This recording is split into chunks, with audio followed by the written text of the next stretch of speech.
अन्यथा घूमते रह जाओ। राजा परीक्षित ने कहा महाराज कैसे हुआ जरा हमको बताइए। तब सुखदेव जी कहते हैं कि इंद्रेण हृत छत्रेण, कितना बड़ा राजा है जरा सोचो। कौन? नरकासुर।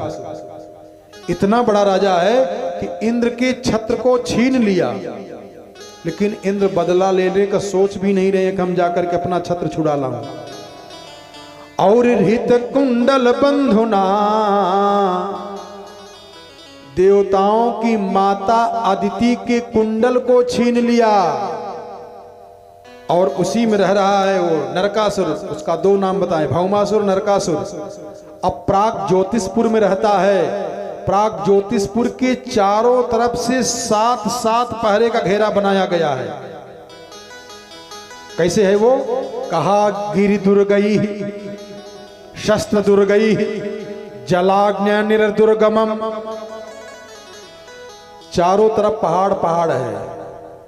फिर शस्त्रों से चारों तरफ घेरा गया है, हवा से चारों तरफ घेरा गया है, गैस से चारों तरफ घेरा गया है, बिजली से चारों तरफ घेरा गया है, पानी से चारों तरफ घेरा गया है। और एक यंत्र रखा गया है, कोई प्रवेश करेगा कोई यंत्र बता देगा, कोई बाहरी आ गया मार दिया जाएगा।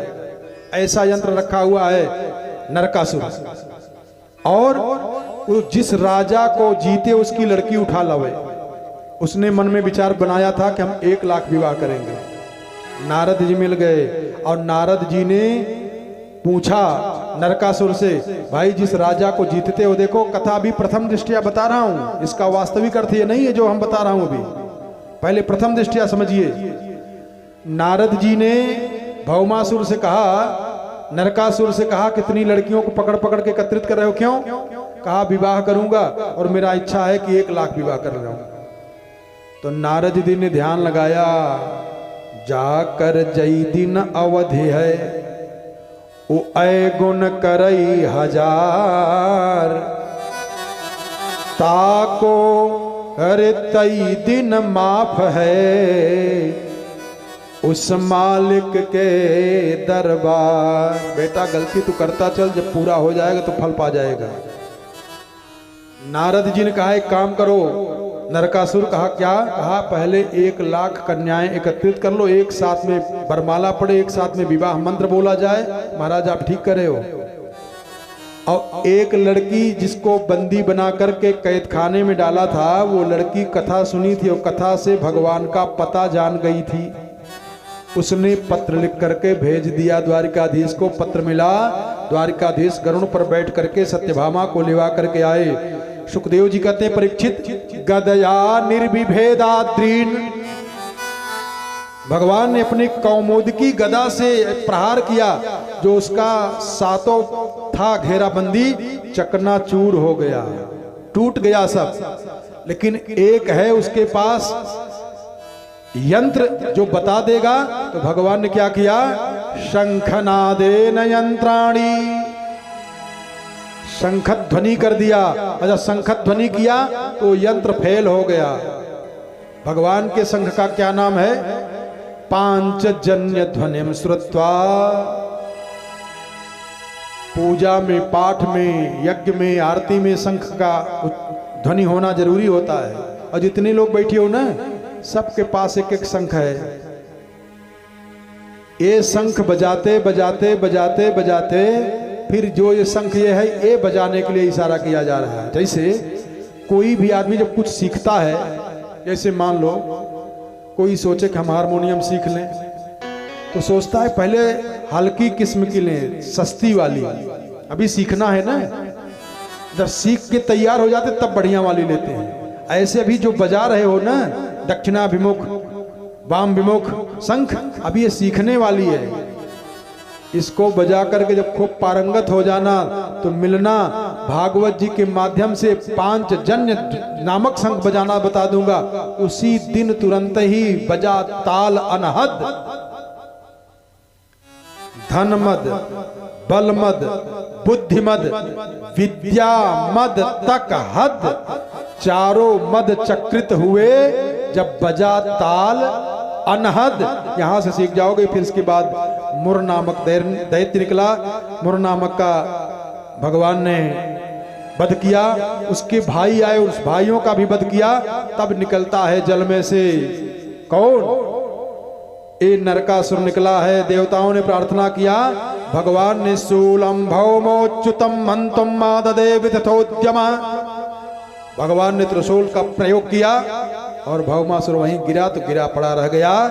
चारों तरफ हाहाकार मच गया। हा हे तिसाद्युत्र से हसुरेश्वरा माल्यैर मुकुंदम विकिरंत ही डिरे, चारों तरफ हार हाय होने लगा। और भगवान कैद खाना को जो ताला लगाया था उसको तोड़े। तम प्रविष्टम स्त्रियो वीक्ष हरि नर वीरम विमोहिता, 16,100 लड़कियां जब भगवान को देखी हैं कि भगवान कैद खाना में प्रवेश किए हैं द्वारिकाधीश, तो प्रणाम की हैं। और प्रणाम करते मान मनसा वब्रिरे भीष्टम पतिम दैवोपसादितम, मन से ही भगवान को पति के रूप में वर्ण कर लिया कि अब कुछ भी हो जाए, अब तो भगवान के पास साथ में हमको रहना है। हम निवेदन किए हैं भगवान से, कहती हैं महाराज अब आपके चरणों पर चढ़ी हुई तुलसी का पत्ता खा करके जीवन यापन कर लूंगी, कहीं जाऊंगी नहीं। निवेदन की हैं, क्यों? ये संसार बड़ा विचित्र है, बड़ा ताना मारेगा, संसार के लोग हमारा अपमान करेंगे, इसलिए महाराज मैं आपके चरणों की दासी बन करके रहूंगी। भगवान ने विश्वकर्मा को बुलाया और बुला करके कहा, हे विश्वकर्मा, द्वारिकापुरी में 16,108 राजभवन बनवाओ और इन लड़कियों को कहा कि दासी नहीं पटरानी बन करके रहोगी। वही भगवान का 16,108 विवाह हो गया। रुक्मिणी जी को समझाए, एक दिन ये घटना भी बताए। भगवान की पत्नियों से 10-10 पुत्र और एक लड़की पैदा हो रही है। कथा की जरा गहराई में जाएं। अनिरुद्ध का विवाह हुआ, रुक्मी की लड़की के साथ में उसी जुआ में रुक्मी का वध हुआ। भगवान के पुत्र प्रद्युम्न जी का एक विवाह और हुआ है उषा के साथ में। बाणासुर की जब लड़ाई हुई है भगवान श्री कृष्ण की, इनके प्रसंग को बताए। इसके बाद एक दिन की घटना घटी कि द्वारिकापुरी के जो भगवान के बच्चे हैं ये जंगल में खेलने के लिए गए। सुखदेव जी राजा परीक्षित से कहते कि राजन, वो बालक जंगल में जाके खेल रहे थे तो क्रीडित्वा सुचिरम तत्र विचिन्वन्तः पिपासिताः जलम निरूदके कूपे ददृशु सत्वमद्भुतम। भगवान के बच्चे पौत्र प्रपौत्र ये सब प्यास लगी, एक कुआं के पास गए और जब कुआं में झांक करके देखा तो एक गिरगिट उसी में गिरा पड़ा दौड़ रहा है, इधर से उधर दौड़ रहा है। बच्चों ने निकालने का प्रयास किया लेकिन गिरगिट निकल नहीं पाया और बच्चों ने जाकर के बाबा को बताया, कृष्ण भगवान को बताया, द्वारिकाधीश को बताया। जब द्वारिकाधीश आए और अपने पीतांबर को पकड़ाए, पकड़ करके बाहर निकला, ज्यों स्पर्श हुआ भगवान से त्यों गिरगिट का शरीर छूट गया और दिव्य पुरुष का रूप धारण कर लिया, बड़ा सुंदर बन गया। और भगवान के जो बच्चे हैं वो सब वहीं खड़े हैं।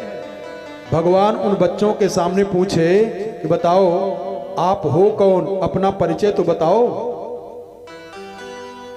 तो गिरगिट में से जो मानव पैदा हुआ था बढ़िया सुंदर स्वरूप धारण करके, उसने कहा महाराज हरिन्द्रिगो नाम नरेंद्रो हम इक्ष्वाकुतनयः प्रभो और दान स्वाख्याय मानेसु। दानियों के लिस्ट में अगर देखेंगे तो सबसे ऊपर नाम हमारा होगा महाराज, मैं वही राजा नृग हूं, इक्ष्वाकु वंश में मेरा जन्म हुआ है। तो भगवान श्री कृष्ण ने कहा कि अगर तू इतना दानी है तो गिरगिट कैसे बन गया।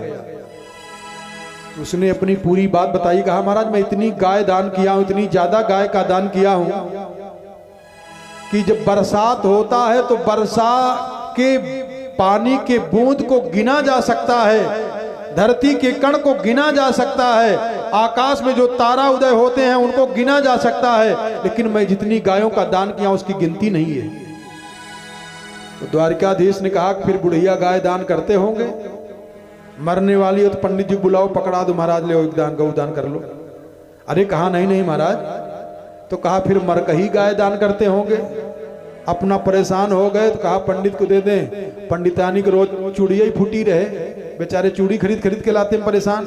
आरा कहा ऐसे नहीं करता था। भगवान का फिर तो राजा नृग ने कहा कि पयस्विनी तरुणी ही शील रूप, सुंदर गाय का दान करता था, बड़ी सीधी रहती थी, दूध देने वाली थी, देखने में भी सुंदर। अगुणोपन्ना कपिला हे मसृंगी, गाय के सींग को सोने से मढ़ाता था, खुर को चांदी से मढ़ाता था, दूध देने वाली सुंदर सुशील सीधी गाय दान करता था। कहा तो इतना दान करने के बाद गिरगिट कैसे हो गए? कहा महाराज एक बार गलती हो गई, किसी ब्राह्मण की गाय हमारे गौशाला में चली आई और हम जान नहीं पाए, दूसरे दिन उसी गाय को पकड़ करके दान कर दिया दूसरे ब्राह्मण को।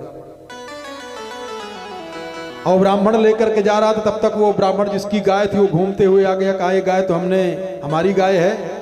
कहा इसको तो राजा नृग ने हमको दान किया है। और दोनों ब्राह्मण राजा नृग के पास पहुंचे, राजा नृग से कहे तो राजा नृग ने भगवान द्वारिकाधीश से कहा महाराज उन दोनों ब्राह्मणों को हमने कहा कि महाराज एक गाय के बदले 1 करोड़ गाय हमसे ले लो, लेकिन मान जाओ। लेकिन दोनों ब्राह्मण गजबई के थे महाराज। कहा कैसे? कहा उस वाले ब्राह्मण से कहा तो कहा मैं जीवन में बार बार संकल्प नहीं कराता रहता हूं, दान बहुत नहीं लेता रहता हूं, बहुत ज्यादा दान लेना ही बढ़िया नहीं होता है, नुकसानदेह होता है। और जो ब्राह्मण की गाय छूट गई, कहा ना हम संकल्प नहीं लेंगे अपने लिए गाय दान का, आपने हमारी गाय ले लिया, जाओ उसका फल आप भोगो। और दूसरा वाला जिसको दान किए थे उसने कहा कि आपने दिया है आप ले जाओ, हम नहीं जानते, लेकिन हम मानेंगे नहीं। उसी का दोष, उसी का पाप। कहा महाराज हमको लगा जब हम गए यमपुरी में तो यमराज ने कहा कि थोड़ा भूल किए हो, गलती किए हो, बताओ वो दुख अभी भोगोगे कि बाद में? हमने कहा अभी भोगा दीजिए, वही मैं गिरगिट बन गया।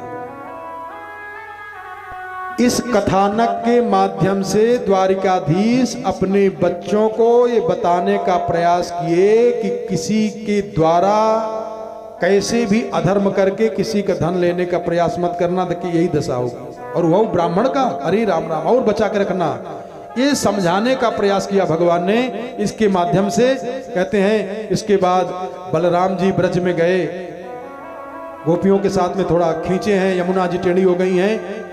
राजा पौंड्रक की कथा बताए, यह नकली कृष्ण बन गया था।